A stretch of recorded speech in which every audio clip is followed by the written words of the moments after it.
મહીસાગર જિલ્લામાં વીટીવી ન્યૂઝના અહેવાલની અસર વર્તાઈ રહી છે। વીટીવી ન્યૂઝના અહેવાલ બાદ ઉચ્ચ અધિકારીઓએ લુણાવાડા સિવિલની મુલાકાત લીધી। કલેક્ટર નેહા કુમારી અને પ્રાંત અધિકારીએ હોસ્પિટલમાં સમીક્ષા કરી।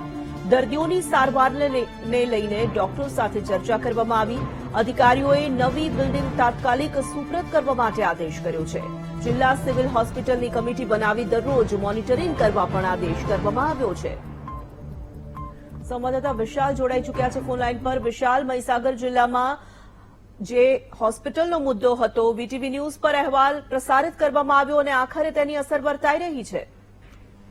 જી તોરલ, જે રીતે વાત મળી રહી છે, ખાસ કરીને વીટીવી ન્યૂઝના અહેવાલની ધારદાર અસર જોવા મળી રહી છે। ખાસ કરીને જિલ્લાના મુખ્ય મથકમાં જે સિવિલ હોસ્પિટલ આવી હતી, જેમાં જે દર્દીઓ હતા તેઓને આ બેડ ન મળતા બહારની સાઈડ સુવડાવવામાં આવ્યા હતા। ખાસ કરીને વીટીવી જે રીતે અહેવાલ પ્રસારિત કર્યો હતો તેના પગલે આજરોજ જે જિલ્લા કલેક્ટરે જે હોસ્પિટલ છે તેની સુપરવિઝન કર્યું હતું। ખાસ કરીને તેની સાથે પ્રાંત અધિકારી તેમજ સિવિલ સુપ્રિન્ટેન્ડન્ટ અધિકારીએ પણ જે નવી જે સિવિલ છે તેની સમીક્ષા કરી હતી। ખાસ કરીને દર્દીઓને સારવારને લઈને ડોક્ટરો સાથે પણ ચર્ચા કરવામાં આવી હતી અને જિલ્લામાં જે નવી સિવિલ હોસ્પિટલ જે છે તેને લઈને આગામી સમયની અંદર ચાલુ કરવા માટેની પણ રણનીતિ ઘડાઈ હતી। જી, ધન્યવાદ જાણકારી માટે।